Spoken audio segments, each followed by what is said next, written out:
नमस्कार, future express में आप सभी का स्वागत है। मैं हूं वीरेंद्र कुमार और आज की mid day approach expiry day की आपकी क्या हो निफ्टी बैंक पे और बाकी स्टॉक फ्यूचर्स पे उस पर करेंगे बातचीत। आज काफ़ी पेनफुल सेशन और जो ग्लोबल मार्केट से हैंडओवर और जो कल की छुट्टी जब भारतीय बाजारों की थी, तो जियोपॉलिटिकल टेंशंस जो गहराई उसका इम्पैक्ट आपको स्क्रीन पे विजिबल है। कल का हैंडओवर, यूएस मार्केट का हैंडओवर, एफआईएस की सेलिंग, क्रूड का पुल बैक टू 74.15 की ट्रैजेक्टरी आई थिंक सब पे भारी है और आई थिंक वो सेबी का डेरिवेटिव्स पे जो नॉर्म्स को थोड़ा टाइटन किया गया है उसका इम्पैक्ट है।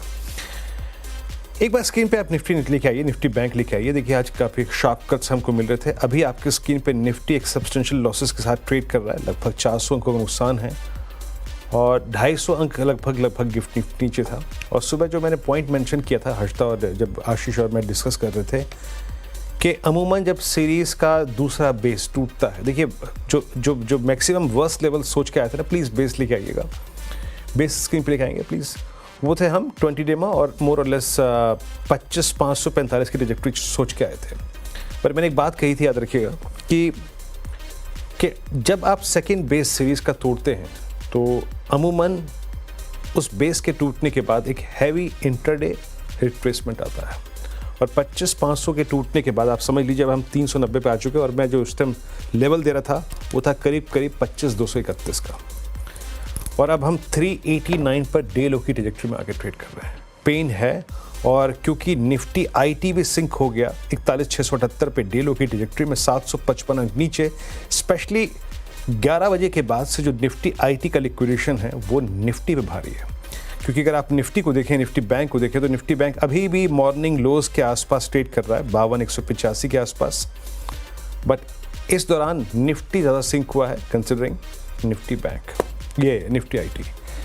तो पेन है और शायद एक आम इंसान के लिए बहुत, अगर आप देखें हद तक इस स्क्रीन को ट्रेड करना आसान नहीं है। पर फिर भी देखिए थोड़ा जज करने की कोशिश करते हैं कि इट्स एन एक्सपायरी डे, क्या लाइकली टू बी एक्सपायरी की ट्रैजेक्टरी हो सकती है, ऑप्शन राइटर्स क्या कर रहे हैं। पहले एक बार निफ्टी के स्टैट्स लेके आइए आपकी स्क्रीन पे और कॉल राइटिंग और पुट राइटिंग के स्टैट्स को देखते हैं। देखिए कॉल राइटर्स जो कि पहले थे 25,900 पे, 25,800 पे, नो डाउट आज जिस प्रकार का गैप डाउन उनको मिला होगा वो 25,600 पे आ गए होंगे, 25,500 पे आ गए होंगे। इनफैक्ट आप देखिए तो आप अब स्क्रीन पे writing at the money call में देखिए 1,14,00,000 शेयर 25,400 की कॉल में है, उसमें से 1,13,00,000 तो आज इंटरडे बिल्डअप हुए हैं। बट मैं बताऊं आपको, इसे कहते हैं ओवरडोज। अब मैं 54,400 पे जिस तरीके की कॉल राइटिंग है ना, अगर इंट्राडे में एक रिवर्सल आया और 25,460 470 अगर कट गया, वो जोन जो कि अप्रॉक्सीमेटली हमारा ट्रेड जोन था 11.15 11.20 के आसपास का, तो ये एक बहुत स्ट्रॉन्ग पुल बैक में कन्वर्ट भी हो जाएगा, याद रखिएगा। और मैं उस बात पे फिर बिलीव कह रहा हूँ कि सेकेंड बेस के नीचे एक इंट्राडे स्विंग बड़ा मिलता है, बट जब वो पलटता है ना तो वो इंट्राडे में कुछ भी कर सकता है। So I will wait for that pull back और उस जोन का 25,450 450 70-80 के कटने का। अगर वो हुआ तो इस एक्सपायरी की ट्रैजेक्टरी एज पर दी स्टैट्स मेरे को जो बिलीव लगता है 550 यानी 25,550 25,680 की ट्रैजेक्टरी होगी, क्योंकि इसे कहते हैं ओवरडोज। कॉल राइटर्स कुछ ज़रूरत से ज़्यादा हावी हैं। और एक बार निफ्टी बैंक को भी देखते हैं। निफ्टी बैंक 52,180 पे ट्रेड कर रहा है। निफ्टी बैंक के ट्रेड से लेकर आइएगा। सुबह जो बात हुई थी कि हमें सेल ऑन राइज करना है, एक पुल बैक मिला, फिर 52,600 का लेवल मिला, फिर हम वहाँ से सिंक हुए दोबारा और अब हम करीब 52,181 की ट्रैजेक्टरी में। यकीन मानिए यहाँ पर भी बहुत ज़ोरदार कॉल राइटिंग है। आप जरा प्लीज़ 52,500 300 200 की कॉल्स लिखाइए जिस तरीके से बिकी हैं, इसे कहते हैं आई मीन क्योंकि यहाँ पे एक्सपायरी डे नहीं है तो इसका वो इम्पैक्ट नहीं होगा, बट फिर भी आप देखिए किस प्रकार की राइटिंग है। 52,500 52,300 52,200 की जोन में कॉल्स में, स्पेशली 52,500 पे 15,60,000। और देखिए मैं एक बात कह सकता हूँ कि यहाँ पर इवन 52,400 का कॉल राइटर ग्रिप लेने को बहुत तैयार नहीं है। तो ज़्यादा जो ओवर कॉल राइटिंग हुई है ना वो है निफ्टी में इस वक्त। और मेरे ख्याल से आज के लिए, अगले 1 घंटे के लिए, 1.5 घंटे के लिए क्रिटिकल लेवल रहेगा 25,450 25,470। अगर किसी भी सर्कमस्टेंसेस में वो कटता है तो एक पुल बैक निफ्टी में अच्छा आ सकता है। प्रशांत, आज कॉल राइटर्स ने कुछ ज़्यादा ही, अगर आप देखें, एग्रेशन दिखाया है और माइट भी या तो ये बहुत ही डिजास्टर्स क्लोजिंग रहेगी या फिर एक कॉल ट्रैप की स्थिति भी हो सकती है। आपका मन क्या कह रहा है इस वक्त, स्टैट्स देखकर क्या लग रहा है आपको?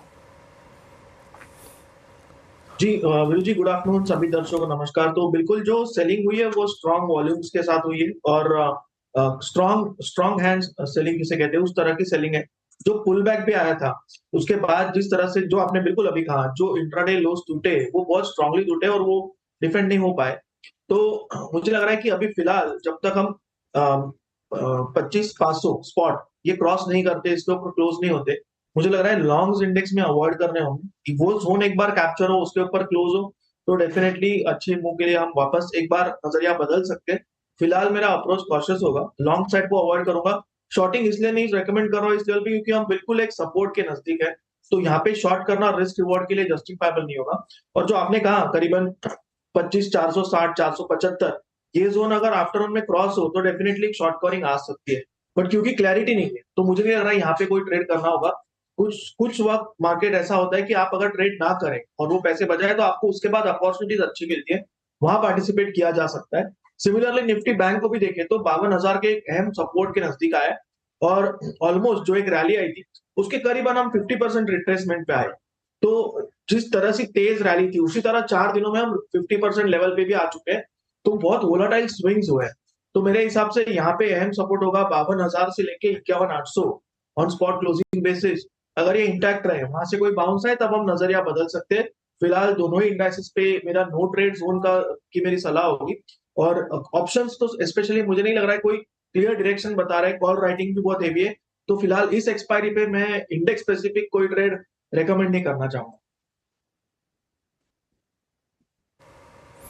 जी हाँ, अनप्रेडिक्टेबल है मार्केट और स्पेशली एक इतने बड़े फॉल के बाद, इतनी बड़ी गिरावट के बाद इंडेक्स पे कोई सेंस ना ही बनाए ना ही छूए तो ज़्यादा अच्छा है। यकीन मानिए अनट्रेडेबल स्क्रीन लग रही है इस वक्त ये।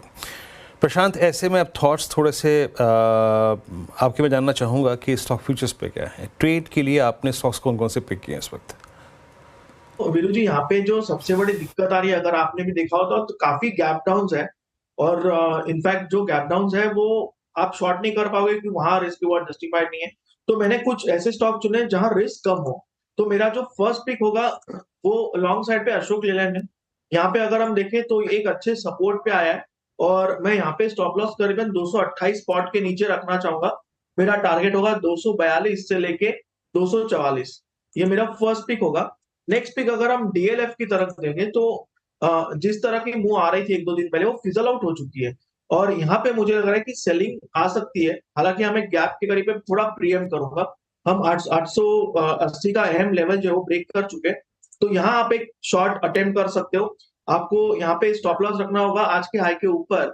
सो 893 893 स्पॉट आपका स्टॉप लॉस होगा और यहाँ से जो टारगेट मुझे नजर आ रहा है वो कम से कम 855 से लेके 850 ये जोन आप विजिट कर सकते हो। सो डीएलएफ में शॉर्ट साइड ट्रेड रेकमेंड करना चाहूंगा। उसी के साथ एयू बैंक अगर हम देखें तो ये भी एक सपोर्ट के पास है। यहाँ एक आप रिस्क बेस्ड लॉन्ग अटेम्प्ट ले सकते हो। 730-28 के आसपास जो स्पॉट ट्रेड कर रहा है, आप 718 के नीचे बिलो 718 स्टॉप लॉस रख के लॉन्ग जाइए। 740 से लेके 745 ये जोन आप टारगेट के हिसाब से देख सकते हो।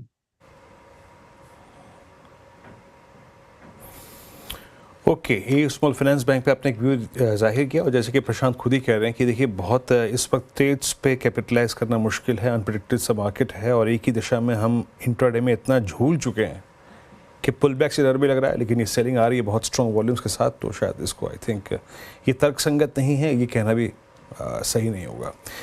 एक ब्रेक लेंगे और ब्रेक के बाद बात करेंगे यतिन से। आज दो सेक्टर्स काफ़ी महत्वपूर्ण हैं। देखिए, एक तो आज मेटल्स में आज मूव है। मेटल्स पे दो इनफैक्ट रिपोर्ट्स हैं, मॉर्गन स्टैनली की, एक नमूरा की। एग्जैक्टली इस रिपोर्ट में क्या कहा गया है? लास्ट वीक भी मेटल्स काफ़ी स्ट्रॉन्ग थे, इस वीक भी काफ़ी स्ट्रॉन्ग हैं। यतिन से बातचीत करेंगे छोटे से ब्रेक के बाद।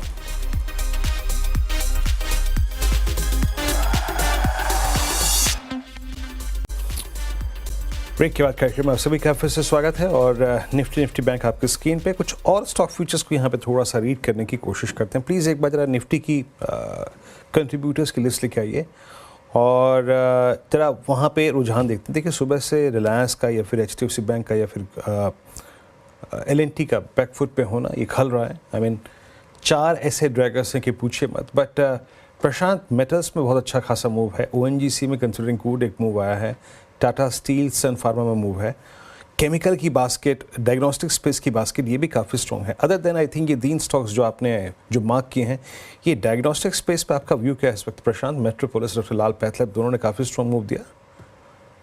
तो वीरू जी, मेट्रोपोलिस डेफिनेटली मेरे रडार में था, बट अगर हम देखें तो आज थोड़ा ऊपरी लेवल पे सेलिंग आई है। हालांकि एक अपॉर्चुनिटी बन सकती है।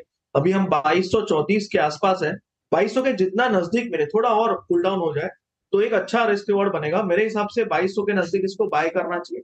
स्टॉप लॉस रखेंगे 2170 2160 के आसपास, और वहां से आपको टारगेट मिल सकते हैं करीबन 2275 2280 के। तो थोड़ा और कूल डाउन हो जाए, 2200 के जितना नजदीक मिले, 2200 2210, वहां पे इसको बाय करना चाहिए। ओके 2210 के आसपास एक फिर बैंक का व्यू बनेगा। चलिए अब विषय को थोड़ा चेंज करते हैं, और बहुत स्क्रीन पर अगर आप देखें बात करना इस वक्त ट्रेड्स पे बहुत मुश्किल है। इस वक्त यतिन से बातचीत करते हैं कि ऐसे स्पेस पे जो कि ट्रेडर्स का एक फेवरेट स्पेस रहा है बीते हफ्ते से, स्पेशली अगर आप देखें चाइना के सेंट्रल बैंक के एक्शन के बाद। यतिन हमारे से जुड़े हैं। यतिन से हम एक सेगमेंट पे मेटल्स को लेकर बातचीत करेंगे, और यहाँ पे मॉर्गन स्टैनले और एक नोमुरा की एक रिपोर्ट है। इस रिपोर्ट में क्या कहा गया है, मीडियम और स्लाइटली अगर आप देखें शॉर्ट टर्म प्रोस्पेक्टिव से। Yatin, good afternoon. क्या कहा गया इस रिपोर्ट में इन मेटल स्पेस पे? Good afternoon Veeru. और जहाँ तक कि स्टील सेक्टर का सवाल है, यहाँ मॉर्गन स्टैनली काफ़ी बुलिश दिखाई पड़ रहा है। इनफैक्ट इन्होंने JSPL, JSW steel, Tata steel जैसे काउंटर्स को अपग्रेड किया है। टारगेट भी जो JSPL का पहले 970 रुपये था उसको बढ़ा के 1200 रुपये कर दिया है, और JSW स्टील पे भी उनकी खरीदारी की सलाह है 1150 के टारगेट के साथ। टाटा स्टील पे हालांकि उनकी इक्वलेट रेटिंग है 175 के टारगेट के साथ। और कहीं ना कहीं जिस हिसाब से चाइना के रिसेंट स्टिमुलस अनाउंस हुआ है, मॉर्गन स्टैनली को लगता है कि यहाँ से आपको स्टील स्टॉक्स में तेज़ी बनती हुई नज़र पड़ेगी। मैक्रो सुधार हो रहा है ग्लोबल लेवल पे, जिसके कारण इंप्रूवमेंट आ सकता है। इसके अलावा अगर हम एक्सपेक्टेशंस की बात करें तो कहीं ना कहीं इंपोर्ट्स की जो रिस्क है वो कम दिखाई पड़ रहे हैं, क्योंकि काफ़ी सारे बैरियर्स और इंपोर्ट ग्लट आपको दिखाई पड़ रहे हैं, जिसके कारण डोमेस्टिक इंडस्ट्री के स्प्रेड भी बढ़ते हुए नजर पड़ेंगे। स्टील पे नोमुरा की इनिशिएटिंग कवरेज रिपोर्ट आई है। JSW स्टील पे टारगेट है 1220, और JSPL पे भी 1200 के टारगेट के साथ वो खरीदारी की सलाह दे रहे हैं। ओके यतिन, शुक्रिया आपका। JSPL और JSW स्टील, यकीन मानिए प्रशांत, यतिन बहुत बहुत शुक्रिया आपका। ये दो ही सबसे स्ट्रॉन्ग स्ट्रक्चर है स्पेस में, और JSW स्टील खास करके। प्रशांत, आपका मेटल्स पे टेक, और रेस्ट ऑफ द सीरीज के लिए ये स्पेस जो कि सबसे स्ट्रॉन्ग इस वक्त मोमेंटम जनरेट कर रहा है, आपका आउटलुक क्या है? जी वीरू जी, मेटल्स पे मैं काफी वक्त से बहुत बुलिश रहा हूँ, पॉजिटिव रहा हूँ। इनफैक्ट मुझे लग रहा है अगले 1.5 से 2 महीनों के लिए ये एक सेक्टर टू वॉच हो सकता है। यहाँ अच्छी ट्रेंड पिकअप हो सकती है। जिंदल स्टील आउट परफॉर्मर रहा है। जहां तक JSW की बात है तो आज यहाँ पे एक बहुत स्ट्रॉन्ग अपमूव आई थी। हालांकि ऊपरी लेवल्स पे प्रॉफिट बुकिंग हुई है। मुझे लग रहा है एक डिप मिले तो अच्छी एंट्री होगी। उसी के साथ अगर हम वेदांता की तरफ भी देखें तो वेदांत में भी करीबन 510 512 के लेवल जाए। यहाँ भी अगर हमें 505 6 के आसपास मिल जाए तो एक अच्छी एंट्री होगी। यहाँ वहां पे गैप सपोर्ट है, उसका एडवांटेज हम ले सकते हैं। तो ओवरऑल मुझे लग रहा है स्ट्रेच्ड है थोड़ा सेक्टर, बट पॉजिटिव है। तो यहाँ डिप आने पे मेरे हिसाब से बाइंग सबसे पहली आ सकती है।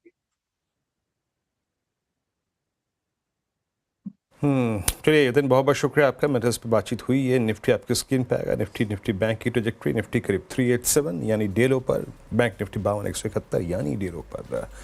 रिकवरी कोई भी अगर आप देखें 20-30 पॉइंट की आ रही है, वो सेल ऑफ में कन्वर्ट हो जा रही है। We are at day low. एक ब्रेक के बाद आज का ऑप्शन ट्रेड।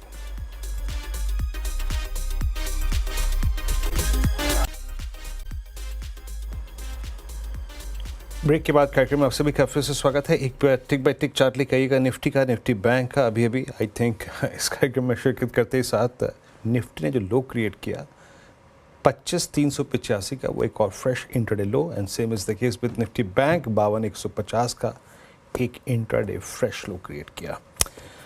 प्रशांत, बहुत मुश्किल सेशन है ये। मतलब एक क्लस्टर में, एक जोन में, एक दिशा में जाने के बाद ज़रूरत से ज़्यादा ट्रेड देना मुश्किल हो जाता है। बट स्टिल मैं आपसे पूछूंगा इस वक्त का आपका ऑप्शन ट्रेड क्या होगा? तो वीरू जी, बिल्कुल आपने कहा एक कश्मकश है, और इसमें एक सेटअप जो मुझे डिसेंट लग रहा है ऑप्शंस के लिए, वो UPL का होगा। यहाँ मुझे लग रहा है कि रेजिस्टेंस एक्ट कर रहा है, और यहाँ पे मुझे लग रहा है कि बिकवाली आ सकती है।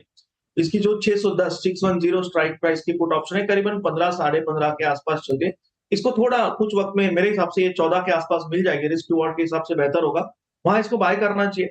स्टॉप लॉस रखेंगे 8.6 8.5 के आसपास, यहाँ से टारगेट होगा 22 का 22 और टारगेट 2 होगा करीबन 27 28 के आसपास। ओवरऑल मुझे लग रहा है कि मार्केट्स में वीकनेस बरकरार रहे और यूपीएल में जिस तरह का प्राइस एक्शन नजर आ रहा है तो कंफर्टेबली जो स्विंग लोज बने थे करीबन 590 585 वो रिविजिट हो सकते हैं। सो वो हिसाब से मैं ये पुट ऑप्शन रेकमेंड करना चाहूँ। चलिए प्रशांत, बहुत बहुत शुक्रिया आप इस कार्यक्रम में शामिल हुए। सभी स्टॉक्स और इंडिसेस पर रखिए आपने, और we are a day low और कोई रिकवरी नहीं है, कंप्लीट सेल ऑफ। लगता है कि आई थिंक वो जो एफआईज एग्जिट और लॉन्ग्स के अनवाइंडिंग का क्रम है वो आज पूरी तरीके से हावी है। रत्ती भर का पुल बैक, वो शुरुआती अगर आप 1 घंटे को छोड़ दें तो उसके बाद नहीं आया है। एक ब्रेक, आपसे अगली मुलाकात होगी आज कमाई के अड्डा में हर्षता के साथ। तब तक के लिए नमस्कार।